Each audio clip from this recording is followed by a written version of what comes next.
ಗೃಹಲಕ್ಷ್ಮಿ ಇದ್ರ ಬಗ್ಗೆ ತಾವು ಮಾತಾಡ್ತಾ ಇದ್ರೆ ನಾನು ನಿನ್ನೆ KDP ಸಭೆ ಮಾಡಿದೆ.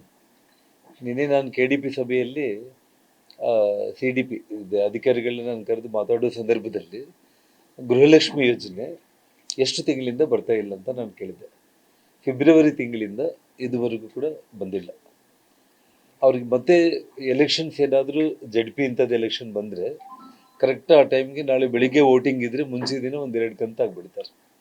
ಮತ್ತೆ ಆ ತಾಯಂದಿರನ್ನ ಅಲ್ಲಿ ಮೋಸ ಮಾಡುವಂಥದ್ದು ಸಂಪೂರ್ಣವಾಗಿ. ಇವಾಗ ನಮ್ಮ ದೊಡ್ಡನಗೌಡರು ಹೇಳಿದಾಗೆ ಸರ್ಕಾರಿ ಒಂದು ವ್ಯವಸ್ಥೆ ಸಂಪೂರ್ಣ ದಿವಾಳಿ ತೆಗೆದಿರೋದು 100ಕ್ಕೆ 100 ಸತ್ಯ. ಅದರಲ್ಲಿ ಏನು ಎರಡನೇ ಮಾತೇ ಇಲ್ಲ. ಮತ್ತು ಇವತ್ತು ಏನು ಭ್ರಷ್ಟಾಚಾರ ಕೆಲವೊಂದು ವಿಚಾರಗಳಲ್ಲಿ ಇವತ್ತೇನು ನಮ್ಮ ಜಿಲ್ಲಾ ಉಸ್ತುವಾರಿ ಸಚಿವರಾಗಿರುವಂಥ ತಂಗಡಿಗೆ ಅವರು ಆ 25% ಕಮಿಷನ್ ಅಂತೇಳಿ ಒಬ್ಬ ಸ್ವಾಮೀಜಿಯವರು ಏನು ಕಂಪ್ಲೇಂಟ್ ಕೊಟ್ಟಿದ್ದಾರೆ. ಆ ವಿಷಯದಲ್ಲಿ ಅವ್ರೇನು ಮತ್ತೆ ಅದನ್ನು ರಾಜಕೀಯಕ್ಕೆ BJPಗೆ ಸಂಬಂಧಪಟ್ಟ ಸ್ವಾಮಿಗಳಂತೇಳಿ ಅವರೇನು ಆರೋಪ ಮಾಡುವಂಥ ಒಂದು ಪರಿಸ್ಥಿತಿ ಇದೆ. ಅವ್ರ ಮನಸ್ಸಾಕ್ಷಿಗೆ ಅವ್ರು ಎದೆ ಮುಟ್ಟಿ ಅವರು ಹೇಳ್ಬೋದು. ಇವತ್ತು ಒಂದು ಸಿಂಪಲ್ ಆಗಿ ನಾನು ಹೇಳ್ತೀನಿ ನಿಮಗೆ, ಆನೆಗೊಂದಿ ಉತ್ಸವ ಮಾಡೋ ಮುಂಚೆನೇ ನಾನು ಹೇಳಿದೆ ಅವ್ರಿಗೆ, ನಾನು ಸಂಪೂರ್ಣವಾಗಿ ಅದಕ್ಕೆ ಸಂಬಂಧಪಟ್ಟ ಹಣ ಬಿಡುಗಡೆ ಮಾಡಿದರೆ ಮಾತ್ರ ಆ ಕಾರ್ಯಕ್ರಮ ನಾವು ಮಾಡೋಣ ಅಂತೇಳಿ. ಇಲ್ಲ ಅಣ್ಣ ನೀವು ಅದ್ರ ಬಗ್ಗೆ ಚಿಂತೆನೇ ಮಾಡಬೇಡ್ರಿ, ನಾನು ನೋಡ್ಕೊತೀನಿ ಅಂತೇಳಿ ಅನೌನ್ಸ್ ಮಾಡಿ ಕಾರ್ಯಕ್ರಮ ಆಯಿತು. ನಾನು ಕೊಪ್ಪಳ ಮಾಧ್ಯಮ ಸ್ನೇಹಿತರ ಮುಂದೆ, ಗಂಗಾವತಿ ಮಾಧ್ಯಮ ಸ್ನೇಹಿತರ ಮುಂದೆ ಪದೇ ಪದೇ ಹೇಳಿದೆ. ನಾನು ಒಬ್ಬ ಆ ಪ್ರೋಗ್ರಾಮ್ ಕಂಡಕ್ಟ್ ಮಾಡಿರೋ ಒಬ್ಬ ವ್ಯಕ್ತಿ ಬೈಪಾಸ್ ಸರ್ಜರಿ ಆಗಿರೋದನ್ನು ಕೂಡ ಫೋಟೋ ವಿಡಿಯೋಗಳ ಸಮೇತ ನಾನು ನಿಮ್ಮ ಮುಂದೆನೇ ನಾನು ಇಟ್ಟೆ. ನಾನು ಸನತ್ ಅಂತ ಹೇಳ್ಬಿಟ್ಟು ತಂದಿದ್ದಾರೆ.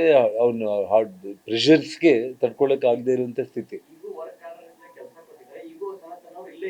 ಹೌದು, ಅಡ್ಡಾಡ್ತಾ ಇದ್ದಾರೆ. ಇದುವರೆಗೆ ಇನ್ನೂ ಅಮೌಂಟ್ ಬಿಡುಗಡೆ ಆಗಿಲ್ಲ. ಒಂದು ಅದು ಬಿಟ್ಟು ಮತ್ತೆ ಆನೆಗೊಂದಿ ಉತ್ಸವ ಮತ್ತೆ ಮಾಡೋಣ ಅಂತ ಹೇಳ್ಬಿಟ್ಟು ಮೊನ್ನೆ ಕನ್ನಡ ಸಾಹಿತ್ಯ ಸಮ್ಮೇಳನದಲ್ಲಿ ನನ್ನ ಜೊತೆ ಅವರು ಅನೌನ್ಸ್ ಮಾಡಿ ಅಂತ ಹೇಳಿದ್ರೆ, ನೀವೇ ಅನೌನ್ಸ್ ಮಾಡ್ರಿ ಅಂತ ಹೇಳಿದೆ. ತಂಗಡಿಗೆ ಮತ್ತೆ ಅನೌನ್ಸ್ ಮಾಡಿದ್ರು, 27ನೇ ತಾರೀಕು ಏಪ್ರಿಲ್ ಆನೆಗೊಂದಿ ಉತ್ಸವ ಮಾಡ್ತೀವಿ ಅಂತೇಳಿ. ನಾನು ಕ್ಲಿಯರಾಗಿ ಹೇಳಿದೆ, ಅದಕ್ಕೆ ಸಂಬಂಧಪಟ್ಟ ಹಣ ಫೈನಾನ್ಸ್ ಡಿಪಾರ್ಟ್ಮೆಂಟಲ್ಲಿ 4G ಎಕ್ಸಿಬಿಷನ್ ಸಮೇತ ಹಣ ಬಿಡುಗಡೆ ಮಾತ್ರ ಮಾಡೋಣ ಅಂತೇಳಿ.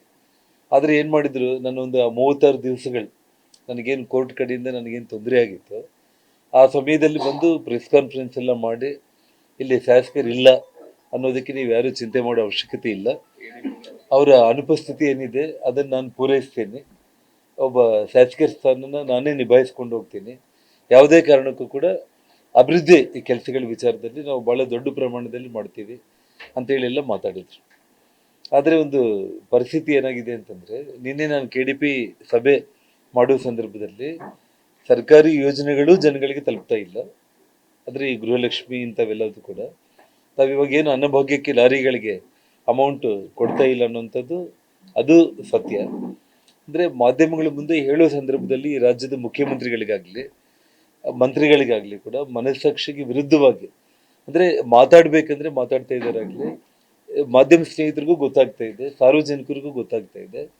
ಇವತ್ತು ನಾಳೆ ಬೆಳಗ್ಗೆ ಚುನಾವಣೆ ಬಂದರೂ ಕೂಡ ಇವತ್ತು ಇಡೀ ಕಾಂಗ್ರೆಸ್ ಪಕ್ಷದವರಿಗೆ ನಾವೇನು 130-150 ಸೀಟ್ ಗೆಲ್ಬೋದು ಅನ್ನೋ ನಂಬಿಕೆಯಲ್ಲಿದ್ದೀವೋ ಅದಕ್ಕಿಂತ ಇನ್ನೂ ಹೆಚ್ಚು ಸೀಟಲ್ಲಿ ಜನರು ಗೆಲ್ಲಿಸೋದಕ್ಕೆ ತುದಿಗಳ ಮೇಲೆ ಇವತ್ತು BJPನ ಗೆಲ್ಲಿಸಲೇಬೇಕನ್ನುವಂಥ ಒಂದು ವಾತಾವರಣ ನಿರ್ಮಾಣ ಆಗಿದೆ. ಅಂದರೆ ಇವರು ಎಡವಟ್ಟುಗಳು, ಇವರು ಭ್ರಷ್ಟಾಚಾರ, ಇವ್ರ ಮಾತುಗಳಂದರೆ ಅವ್ರ ಪಕ್ಷದ ಶಾಸಕರುಗಳೇ ಇವತ್ತು ಮುಖ್ಯಮಂತ್ರಿ ಕಾರ್ಯಾಲಯದಿಂದ ಹಿಡಿದು ಎಲ್ಲ ಮಂತ್ರಿಗಳ ಮೇಲೆ, ಜಮೀರ್ ಅಹ್ಮದ್ ಮೇಲೆ ಅವ್ರು ಮಾಡಿರೋಂಥ ಒಂದು ಆರೋಪಗಳಾಗಿರ್ಬೋದು. ಅಂದರೆ ಇವತ್ತು ಮನೆಗಳಿಗೆ ಇವತ್ತು ನೀವೇನಾದರೂ ಮಾಧ್ಯಮ ಸ್ನೇಹಿತರು ತಾವು ಕ್ಯಾಮ್ರಾ ತೊಗೊಂಡೋಗ್ಬಿಟ್ಟು ಮಾತಾಡಿದ್ರೆ ಪಬ್ಲಿಕ್ ನೇರವಾಗಿ ಹೇಳೋದಕ್ಕೆ ರೆಡಿಯಾಗಿದ್ದಾರೆ. ಇವತ್ತೊಂದು ಮನೆ ಕಟ್ಕೋಬೇಕು ಅಂದರೆ ಇಷ್ಟು ಪರ್ಸೆಂಟೇಜ್ ಕೊಟ್ರೇ ಮನೆ ಅಂತೇಳಿ. ಇವಾಗ ನಮ್ಮ ಹತ್ರ ಶಾಸಕರ ಹತ್ರ ಕಾಂಟ್ರಾಕ್ಟರ್ಗಳು ಲೆಟ್ರ್ಗಳು ತೊಗೊಂಡ್ಬರ್ತಾ ಇದ್ದಾರೆ. ಏನಂತೇಳಿ, ಸಾಹೇಬರಿಗೆ ಹೇಳ್ಬಿಟ್ಟು ಒಂದು ಲೆಟ್ರ್ ಇಸ್ಕೊಟ್ಬಿಟ್ರೆ ನಾವು ಹೋಗಿ ಫಂಡ್ ಹಾಕ್ಕೊಂಡು ಬರ್ತೀವಿ ಅಂತೇಳಿ. ನಾವಿವಾಗ MLAಗಳು ನಾವು ಏನು ಮಾಡೋ ಅವಶ್ಯಕತೆ ಇಲ್ಲ, ನಮಗೇನಿಲ್ಲ. ನಾವೇನಾದರೂ ಲೆಟ್ರ್ ಕೊಟ್ಟರೆ, ಸರ್ ನಿಮ್ಗೆ ಯಾಕೆ ಸರ್ ಲೆಟ್ರ್ ಕೊಡಿ, ನಾವು ಫಂಡ್ ಹಾಕ್ಕೊಂಡು ಬರ್ತೀವಿ. ಎಷ್ಟು ಧೈರ್ಯವಾಗಿ ಅವ್ರು ಬರ್ತಾರೆ ಅಂತಂದರೆ, ಕೆಲವೊಂದು ಸಲ ಅಭಿವೃದ್ಧಿ ಕೆಲಸಗಳಾದರೆ ಸಾಕು, ಆ ಮಂತ್ರಿಗಳ ಜೊತೆ ಅವ್ರಿಗೆ ಎಷ್ಟು ಒಳ್ಳೆಯ ಸಂಬಂಧಗಳಿರ್ತಾವೋ ಮತ್ತು ಅವ್ರೇನು ರೊಕ್ಕ ಕೊಟ್ಟು ಕೆಲಸ ಹಾಕಿಸ್ಕೊಂಡು ಬರ್ತಾರೆ, ಅಥವಾ ಅವರು ಪ್ರೀತಿಯಿಂದ ಅಭಿಮಾನದಿಂದ ಅವ್ರೇನಾದರೂ ಇವ್ರ ಮೇಲೆ ಬಂಧು ಬಳಗ ಅಂತ ಗೊತ್ತಿಲ್ಲ ಆಗಲಿ, ಎಷ್ಟು ನೀಟಾಗಿ ಬಂದುಬಿಟ್ಟು ನೀವು ಒಂದು ಲೆಟ್ರ್ ಕೊಟ್ಟರೆ ಸಾಕು ಸರ್, ನಾವು ಫಂಡ್ ಹಾಕ್ಕೊಂಡು ಬರ್ತೀವಿ ಅನ್ನೋ ಪರಿಸ್ಥಿತಿಗೆ ಈ ಸರ್ಕಾರದಲ್ಲಿ ಬಂದಿರುವಂಥದ್ದು. ಹ್ಮ್. ಈ ಸಾಗಾಟ ಮಾಡಿದವರಿಗೆ ದುಡ್ಡು ಕೊಡಕ್ಕೆ ಹಣ ಇಲ್ಲ. ಸೊ ಆ ಕಾರಣಕ್ಕೆ ನಾನು ಹೇಳ್ತಾ ಇರೋದು ಅಂದರೆ ಇವಾಗ ನ್ಯಾಯಬೆಲೆ ಅಂಗಡಿಗಳು ಸ್ಥಗಿತ ಆಗಿಬಿಟ್ಟಿದೆ. ಅವರೇನೋ ಜಿಯೋ ಇಶ್ಯೂ ಮಾಡಿದ್ದಾರೆ, ಅಂದರೆ ಬೆಳಿಗ್ಗೆ 8 ಗಂಟೆಯಿಂದ 12 ಗಂಟೆಗೆ, ಸಂಜೆ ಮತ್ತೆ 4 ಗಂಟೆಯಿಂದ ರಾತ್ರಿ 8 ಗಂಟೆ ತನಕ ನ್ಯಾಯಬೆಲೆ ಅಂಗಡಿಗಳು ಕಡ್ಡಾಯವಾಗಿ ಅವರು ತೆಗಿಲೇಬೇಕು ಅಂತೇಳಿ. ಅವರು ಕಡ್ಡಾಯವಾಗಿ ಅವ್ರು ತೆಗೆದು ಕೂತ್ಕೊಳ್ತಾರೆ. ಅವರು ಅಲ್ಲಿ ಕೊಡಲಿಕ್ಕೆ ಹಕ್ಕಿನೂ ಬೇಕು, ಅಥವಾ ಸರ್ಕಾರಿ ಯೋಜನೆಗಳು ಕೊಡಲಿಕ್ಕೆ ಆ ತಾಯಂದ್ರ. ಇವಾಗ ಏನಾಗಿದೆ ಅಂದರೆ ಡೆವಲಪ್ಮೆಂಟು ಒಂದು ಕಡೆ ಇಲ್ಲ, ಒಂದು ಕಡೆ ಜನರನ್ನ ಮರಳು ಮಾಡಿ ಗ್ಯಾರಂಟಿ ಸ್ಕೀಮ್ಗಳಲ್ಲಿ ಅದಕ್ಕೂ ಹಣ ಇಲ್ಲ. ಮತ್ತು ಸಾಕ್ಷಾತ್ ಮುಖ್ಯಮಂತ್ರಿಗಳೇ ಫೈನಾನ್ಸ್ ಮಿನಿಸ್ಟರ್ ಬಡ್ಜೆಟಲ್ಲಿ 3 ಲಕ್ಷ 4 ಲಕ್ಷ ಕೋಟಿ ಅನೌನ್ಸ್ ಮಾಡ್ತಾ ಇರುವಂಥದ್ದು.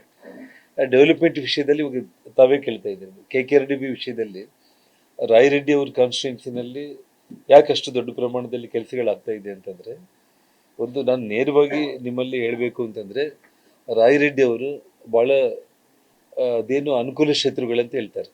ಆ ಚಾಣಕ್ಯ ನೀತಿಯಲ್ಲಿ ಜೊತೆಯಲ್ಲಿರೋರೆಲ್ಲರಲ್ಲಿ ಕೂಡ ಒಬ್ಬರು ನಮ್ಮ ಜೊತೆಯಲ್ಲೇ ಇದ್ದು ನಮಗೆ ಟೆನ್ಷನ್ ಇಟ್ಟು ಪ್ರೆಷರ್ ಮಾಡಿ ಮತ್ತೆ ಆ ಪ್ರಾಬ್ಲಮ್ನ ಅವರೇ ಸಾಲ್ವ್ ಮಾಡುವಂಥದ್ದು.